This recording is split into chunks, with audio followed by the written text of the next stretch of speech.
students, last lecture we have learnt about the primary and secondary sources of light, wavefront, different types of wavefronts and wave normal. Today's lecture we will learn about the Huygens principle,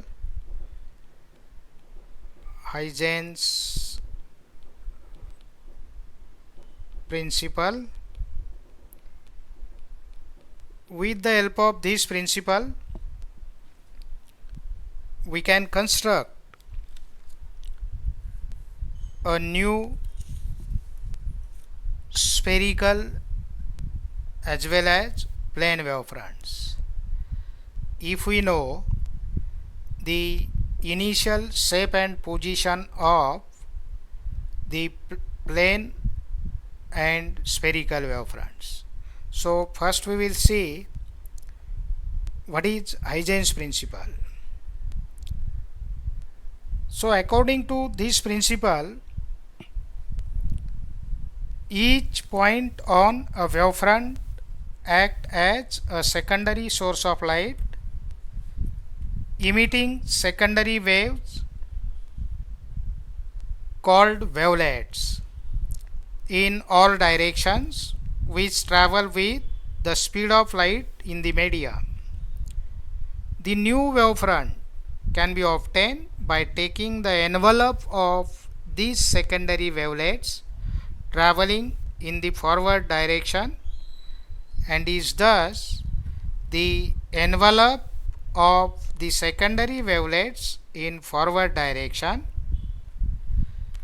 The wavelets traveling in the backward direction are ineffective. Suppose we have a point source of light situated at O.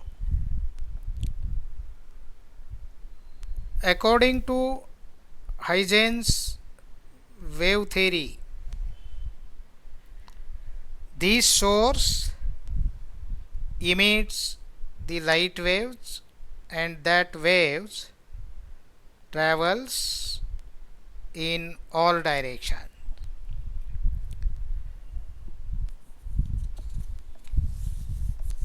And we can construct a spherical surface. So this is the spherical surface, say at time t is equal to 0,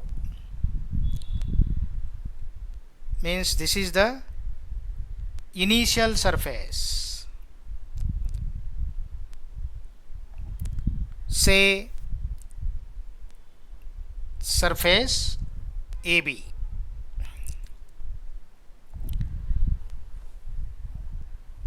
According to Huygens principle, every point on this surface AB act as a secondary source of light, means each and every point emits the secondary wave or wavelets. So after time t we can construct a new spherical wavefront. So in order to construct or determine new spherical wavefront at time t is equal to t, means at latter instant,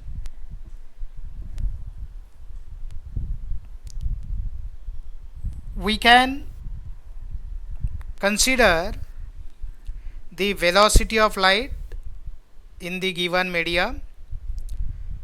Suppose v is the velocity of light in the given medium. So in time t the secondary waves coming from the points situated on AB will cover certain distance. So that distance is Vt. So by taking this distance Vt as a radius and each and every point on AB as the centers, we can draw number of hemispheres like this.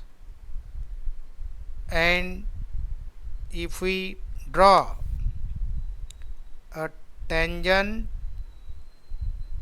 to all these spheres,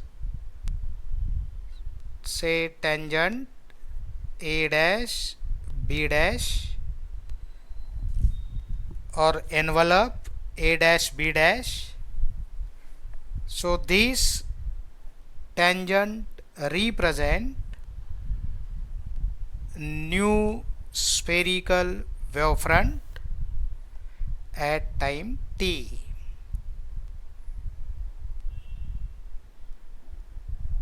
From this diagram we can say if initial wavefront AB is known to us, we can construct a new spherical wavefront A dash, B dash by using Huygens principle. So this distance is a radius and that is Vt. So this is the spherical wavefront. This wavefront is a spherical wavefront. Similarly, we can construct a plane wavefront. As we know, section of spherical wavefront is nothing but a plane wavefront. Suppose we have a section AB. According to Huygens, every point on AB act as a secondary source of light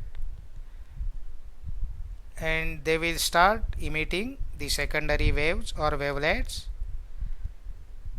If v is the velocity of light, so in time t the secondary waves will cover a distance equal to Vt.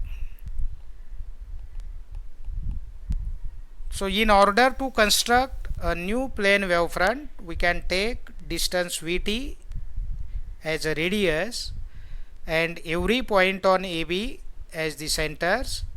So we can draw number of hemispheres and the tangent drawn to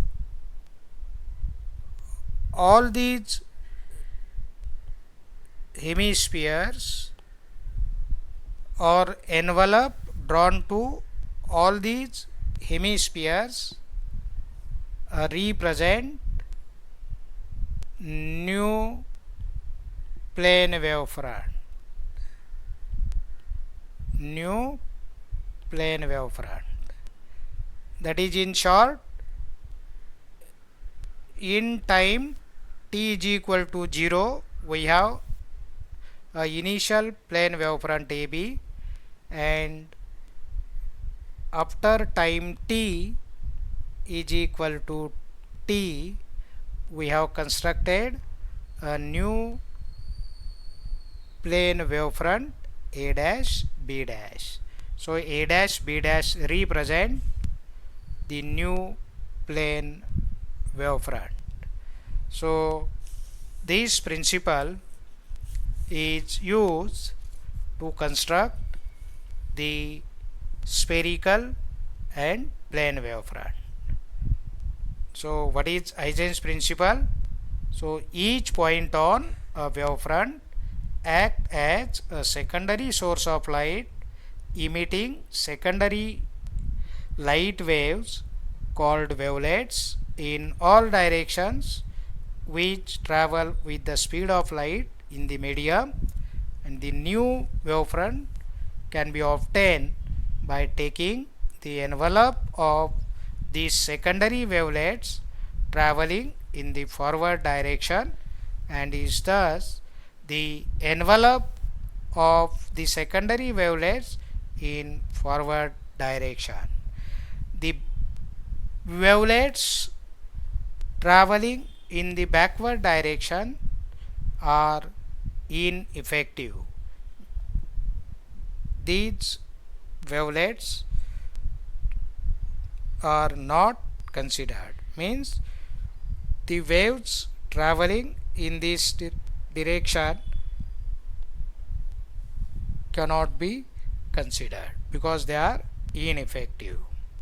So this is all about the Huygens principle and the construction of spherical and plane wavefront. Thank you.